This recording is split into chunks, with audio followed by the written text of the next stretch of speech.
Welcome to faith line media works. ప్రపంచ క్రైస్తవ సంఘానికి సంబంధించిన తాజా వార్తలు, విశ్వాసగాథలు మరియు ఆత్మీయ పరిణామాలను విశ్వసనీయంగా మీ ముందుకు తీసుకువస్తున్నాం. మీరు లోకమునకు వెలుగై ఉన్నారు అనే వాక్యం ద్వారా క్రైస్తవ వార్తలు మొదలు పెడదాం. మొదటిగా ప్రధానాంశాలు. రాప్చర్పై ప్రకటన, ఏఐ పాస్టర్లను భర్తీ చేయలేదు, నైజీరియాలో క్రైస్తవులపై హింస, ఇజ్రాయిల్ ప్రవచనం, పాపువా న్యూగినియా రాజ్యాంగంలో త్రిత్వం, ఆపరేషన్ వరల్డ్ కు 60 ఏళ్లు, ఉక్రెయిన్ యుద్ధం మరియు విశ్వాసం, క్రైస్తవ చిహ్నాల దుర్వినియోగంపై హెచ్చరిక, చార్లెస్ క్రిక్ మరణ సమయం ఒక ప్రత్యేకమైన బైబిల్ వాక్యంతో అనుసంధానం, చైనా ప్రభుత్వం ఇటీవల ఆన్లైన్ మత ప్రచారం, ప్రార్థనలపై కఠిన నియంత్రణలు, హ్యూమన్ ఫేస్ మాస్క్ కల్చర్, వలసదారులు మరియు శరణార్థుల దినోత్సవం, కర్ణాటకలో క్రైస్తవ కుల గుర్తింపు వివాదం.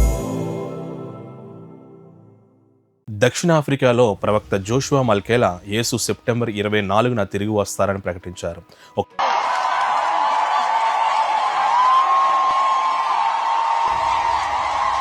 ఇద్దరు పురుషులు పొలంలో ఉంటారు, ఒకరు తీసుకోబడతారు, మరొకరు విడిచిపెట్టబడతారు. ఇద్దరు స్త్రీలు తిరుగలు విసురుచుందురు, ఒకతే తీసుకొని పోబడను, ఒకతే విడిచిపెట్టబడను. కాబట్టి మెలకుగా ఉండండి, మీ ప్రభువు ఏ దినమున వచ్చునో మీకు తెలియదు. పాస్టర్ చెప్పిన ప్రవచనం నెరవేర్చబడలేదు. అయితే క్రైస్తవ సంఘాలు, క్రైస్తవ పాస్టర్లు, క్రైస్తవ విశ్వాసులు ఎంతో జాగ్రత్తగా ఉండాలి అని క్రైస్తవ సమాజం హెచ్చరిస్తుంది. ఏఐ పాస్టర్లను భర్తీ చేయలేదు. COICOM హెచ్చరిక. COICOM అంతర్జాతీయ సమావేశంలో ఏఐ వాడకంపై చర్చ జరిగింది. స్పీకర్లు చెప్పారు, ఏఐ ఎంత శక్తివంతమైనదైనా అది ప్రేమను, కరుణను ఇవ్వలేదు. పాస్టర్లు ఇచ్చే ఆత్మీయ బోధనలు సొంత టెక్నాలజీతో భర్తీ చేయలేమని పేర్కొన్నారు. ఆర్టిఫిషియల్ ఇంటెలిజెన్స్ వల్ల బైబిల్ అధ్యాయంలో సౌకర్యం పెరుగుతుందని ఒప్పుకున్నారు. కానీ ఆత్మీయ సంబంధం, సంఘం, ప్రార్థనలో మానవ పాస్టర్లు అవసరమని, తప్పనిసరి అని అన్నారు. మన ప్రభు అయిన క్రీస్తు అల్ఫా ఒమేగాగా ఉన్నారు, ఏఐ అయితే కాదు అని గుర్తు చేశారు. నైజీరియాలోని ప్లాటో రాష్ట్రంలో ఫులానీ మిలీషియా దాడిలో 6 క్రైస్తవులు మృతి చెందారు. చర్చిలు, ఇళ్లు తగలబెట్టబడ్డాయి. కుటుంబాలు పారిపోవలసిన పరిస్థితి వచ్చింది. ఇండోనేషియాలో కొత్త బ్లస్ఫామీ చట్టాలు అమలులోకి వచ్చాయి. క్రైస్తవులు, ఇతర మైనారిటీలు ఎక్కువగా ఒత్తిడిని ఎదుర్కొంటున్నారు. ఈ సంఘటనలు ప్రపంచవ్యాప్తంగా క్రైస్తవుల కోసం ప్రార్థన అవసరాన్ని చూపిస్తున్నాయి. ఇజ్రాయేలు ప్రవచనం. Bruce Scott interview. Friends of Israel మంత్రిత్వం ప్రత్యేక ఇంటర్వ్యూ విడుదల చేసింది. బ్రూస్ స్కాట్ ఇజ్రాయేలు ప్రవచనాలలోని ప్రాధాన్యతను వివరించారు. ఆయన చెప్పారు, బాధలు వచ్చిన దేవుడు తన ప్రజలను వదిలిపెట్టడని, భవిష్యత్తులో పునరుద్ధరణ, శాంతి, మెస్సయ రాక గురించి ఆశాజనకంగా మాట్లాడారు. ఇజ్రాయెల్ పరిణామాలు అంత్యకాల ప్రవచనాలకు ఎలా దగ్గర ఉన్నాయో వివరించారు. క్రైస్తవులు ప్రార్థనతో, విశ్వాసంతో సిద్ధంగా ఉండాలని సూచించారు. పాపువా న్యూగినియా ప్రభుత్వం చారిత్రాత్మక నిర్ణయం తీసుకుంది. రాజ్యాంగంలో పవిత్ర త్రిత్వ సిద్ధాంతాన్ని చేర్చింది. ఇది ప్రపంచంలో అరుదైన ఉదాహరణగా చెప్పబడుతుంది. క్రైస్తవ విశ్వాసానికి దేశం ఇచ్చిన గౌరవం అని పాస్టర్లు ప్రశంసించారు. అయితే మత స్వేచ్ఛ పరంగా ఇది చర్చకు దారితీసింది. అయినప్పటికీ ఇది క్రైస్తవుల విశ్వాసానికి పెద్ద విజయంగా పరిగణిస్తున్నారు. ఆపరేషన్ వరల్డ్కు 60 ఏళ్లు. ప్రపంచవ్యాప్తంగా ప్రసిద్ధి పొందిన ఆపరేషన్ వరల్డ్ ప్రార్థనా గైడ్ 60 ఏళ్లు పూర్తి చేసుకుంది. ప్రతి దేశం కోసం ప్రత్యేక ప్రార్థనకు ఇది మార్గదర్శకంగా ఉంది. మిషనరీలు, చర్చిలు, యువత దీన్ని వాడుతున్నారు. కొత్త ఎడిషన్లో మరిన్ని దేశాల సమాచారం, మిషన్ వివరాలు చేర్చబడ్డాయి. ఇది గ్లోబల్ క్రైస్తవ సంఘాన్ని ఏకం చేస్తుంది. ప్రతి దినము ప్రార్థించుడి అనే బైబిల్ వాక్యాన్ని ఇది గుర్తు చేస్తుంది.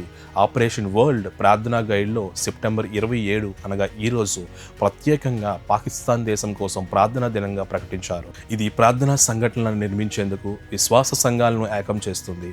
మత స్వేచ్ఛ, హక్కులు, సహనం మొదలైన అంశాలపై దృష్టి ఉండొచ్చు అని తెలియజేశారు. ఉక్రెయిన్ యుద్ధం, విశ్వాసం. క్రిస్టియన్ వరల్డ్ న్యూస్ సెప్టెంబర్ 26న టర్న్ అరౌండ్ ఆన్ ఉక్రెయిన్ శీర్షికలో ఒక ఎపిసోడ్ విడుదల చేసింది. ఇందులో ఉక్రెయిన్లో యుద్ధ పరిస్థితే క్రైస్తవుల పరిస్థితి అని, ఆశ్చర్య సత్వర మార్పులపై దృష్టి పెట్టాలి అని సూచించింది. ఈ ఎపిసోడ్ ముఖ్యంగా క్రైస్తవ సమాజం యొక్క సహాయం, అత్యాచారాల ప్రభావం, వ్యతిరేక వేదికలపై సాహసిక విద్యా ప్రదర్శనలు వంటి విషయాలను హైలైట్ చేస్తుంది.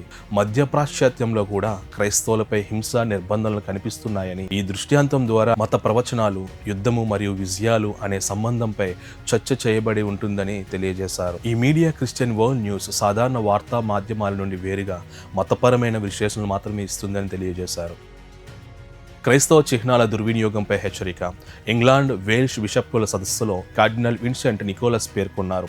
కొన్ని ఉద్యమాలు, సంస్థలు క్రైస్తవ చిహ్నాలను తప్పుగా వాడుతున్నారని, అసలు సందేశాన్ని వ్యతిరేక దిశలో తీసుకువెళ్తున్నారని, ఈ హెచ్చరికలు సాధారణంగా మతపరమైన చిహ్నాలు రాజకీయ వ్యక్తిగత లాభాల కోసం వాడుతున్నారు అని, ఇది సాంఘిక రాజకీయ ప్రయోజనాల కోసం మతాన్ని ప్రయోగించడం అనే దృష్టికోణాన్ని హెచ్చరిస్తుంది అని తెలియజేశారు. సంఘాలు, మూల్యాలు, వర్గస్థాయి విశ్వాస ప్రకటనల సమగ్రతను రక్షించుకోవాలి అని సూచించారు.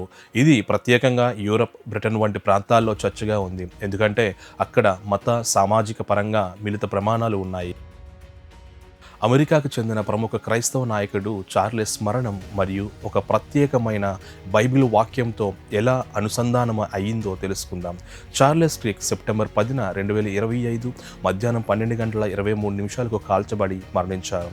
ఈ సమయం 12:23 కేవలం ఒక యాదృచ్ఛిక సంఖ్య కాదని చాలామంది క్రైస్తవులు విశ్వసిస్తున్నారు, ఎందుకంటే ఇది నేరుగా బైబిల్లోని ఒక శక్తివంతమైన వచనాన్ని గుర్తు చేస్తుంది. యోహాను 12:23 మనుష్య కుమారుడు తన మహిమను పొందుటకు సమయం వచ్చి ఉన్నది. చార్లెస్ క్రిక్ మరణ సమయం 12:23 మరియు యోహాను 12:23 వచనం రెండూ కలిపి ఒక దైవిక సంకేతంగా భావించబడుతున్నాయి. యేసు సిలువకు వెళ్లే సమయాన ఈ వాక్యాన్ని చెప్పాడు. అదేవిధంగా చాలామంది క్రైస్తవులు చార్లెస్ మరణాన్ని ఒక మార్టిజంగా పరిగణిస్తున్నారు, అంటే విశ్వాసం కోసం బలిపడ్డ వ్యక్తి చనిపోవడం అని అర్థం. దీనివల్ల ఒక విషయం స్పష్టమవుతుంది: మరణ సమయము దేవుని నియంత్రణలోనే ఉంటుంది. క్రీస్తులో మరణం అంతం కాదు, అది మహిమలో ప్రవేశం. చార్లెస్ జీవితం మరియు మరణం క్రైస్తవులకు ఒక ప్రేరణగా నిలుస్తున్నాయి. చైనా ప్రభుత్వం ఇటీవల ఆన్లైన్ మత ప్రచారం, ప్రార్థనలు మరియు మత విద్యా కార్యక్రమాలపై కఠిన నియంత్రణలు విధించింది. ఈ చర్యలు క్రైస్తవ మత ప్రచారాన్ని, యువతలో మత విద్యను మరియు మత సంబంధిత ఆన్లైన్ కార్యకలాపాలను తీవ్రంగా పరిమితం చేస్తున్నాయి. కొత్త నియమాలు ఏమిటి అంటే, చైనా ప్రభుత్వం సెప్టెంబర్ 15, 2025 విడుదల చేసిన కొత్త నియమాల ప్రకారం అనధికారికంగా మత ప్రసంగాలు, ప్రార్థనలు, లైవ్ స్ట్రీమింగ్లు మరియు మత విద్యా కార్యక్రమాలు నిషేధించబడ్డాయి. మైనారిటీలకు మత విద్యా కార్యక్రమాలు నిర్వహించడం, వ్యక్తిగత సోషల్ మీడియా ఖాతాలు, వీచాట్ గ్రూపులో లేదా అనధికార ఫోరంలో మత సంబంధిత ప్రసంగాలు, ప్రార్థనలు లేదా మత విద్యా కార్యక్రమాలు నిర్వహించడం నిషేధించబడ్డాయి. ఈ చర్యలు సామాజిక స్థిరత్వం మరియు సోషలిస్ట్ మూల్యాలని కాపాడుతాయని చైనా ప్రభుత్వం తెలియజేస్తుంది. అయితే ఈ పరిస్థితుల్లో కూడా క్రైస్తవులు తమ విశ్వాసాన్ని నిలబెట్టుకోవడానికి మరియు పంచుకోవడానికి మార్గాలను కనుగొంటున్నారు. కొన్ని క్రైస్తవులు పాస్టర్ జాంగ్ వంటి వ్యక్తులు చైనాలోని 10 మిలియన్ల విశ్వాసాలను కలిగి ఉన్న అండర్ గ్రౌండ్ హౌస్ చర్చ్ నెట్వర్క్ను ప్రారంభించారు. వారు రోజువారీ ఆన్లైన్లో ప్రసంగాలు మరియు ప్రార్థనలు కొనసాగిస్తున్నారు. హ్యూమన్ ఫేస్ మాస్క్ హల్చల్. ఇది సాధారణంగా వాస్తవ వ్యక్తి ముఖాన్ని పోలి ఉన్న మాస్క్. ఇది ప్లాస్టిక్, సిలికాన్ లేదా ఇతర మృదువైన మెటీరియల్తో తయారు చేయబడుతుంది. సినిమాలు, హర్రర్ షోస్, స్పైయింగ్ లేదా వ్యక్తిగతం కోసం ఉపయోగిస్తారు. దీన్ని ధరించి ముఖాన్ని పూర్తిగా దాచడం లేదా కనిపించడం సాధ్యమవుతుంది. వాస్తవంగా ఉన్న వ్యక్తిని పోలి ఒక పాత్రను చూపించడానికి మూవీస్లో ఉపయోగిస్తారు. ప్రాక్టీస్ కోసం శస్త్రచికిత్స డాక్టర్లు కూడా ఉపయోగిస్తారు. ఒకరిని వేరే వ్యక్తిగా ప్రాంక్ చేయడానికి కూడా ఉపయోగిస్తారు. హర్రర్ సినిమాల్లో లేదా నేర కథల్లో మాస్క్లను వినియోగిస్తారు. నిజమైన వ్యక్తి ముఖం పోలి ఉన్న మాస్క్ వాడడం తప్పు, చట్టవిరుద్ధం కావచ్చు. ముఖ్యంగా నేర సాధనలో ఉపయోగిస్తే కఠినమైన చర్యలు తీసుకుంటారు. సోషల్ మీడియాలో వైరల్ అవుతున్న మాస్క్ వీడియోలు అన్నీ నిజమైనవి కాదనేది గుర్తుంచుకోవాలి. పాస్టర్ ప్రవీణ్ పగడాల కేసులో హ్యూమన్ ఫేస్ మాస్క్ ఉపయోగించారు అని వైరల్ అవుతున్న వీడియోలకు ఎటువంటి నిర్ధారిత సాక్ష్యాలు లేదా ప్రూఫ్ లేవని పోలీసు వారు తెలియజేశారు. దీనిపై మీ అభిప్రాయాన్ని కమెంట్ రూపంలో తెలియజేయగలరు. వలసదారులు, శరణార్థుల దినోత్సవం. కెథడ్రల్ వద్ద ప్రత్యేక ప్రార్థన సభ జరిగింది. ఇది 111వ వలసదారుల మరియు శరణార్థుల దినోత్సవం అని. ఈ సంవత్సరం యొక్క theme migrants pilgrims of hope. దీన్నే తెలుగులో ఆశాయాత్రికులు అని పిలుస్తారు. వలసదారుల కష్టాలు, సవాళ్లు, కుటుంబ విభజనల గురించి పాస్టర్లు చర్చించారు. క్యాథలిక్ చర్చ్, ఎన్జిఓలు సహాయం అందజేస్తున్నారు. క్రైస్తవులు శరణార్థులను ప్రేమతో అంగీకరించాలని పిలుపునిచ్చారు. కర్ణాటకలో క్రైస్తవ కుల గుర్తింపు వివాదం. కర్ణాటకలో ఒక కుల సర్వేలో క్రైస్తవ కులాల పేర్లు తొలగించినట్లు సమాచారం ఉంది. ఆర్క్ బిషప్ పీటర్ మచాడో ఈ చర్యపై ఆందోళన వ్యక్తం చేశారు. కుల భేదాలు క్రైస్తవ మతంలో లేవు అని తెలియజేశారు. ఇది మత, జాతి, కుల వ్యవహారాల మధ్య ఒక టెన్షన్ కలిగించే అంశంగా మారింది అని అన్నారు.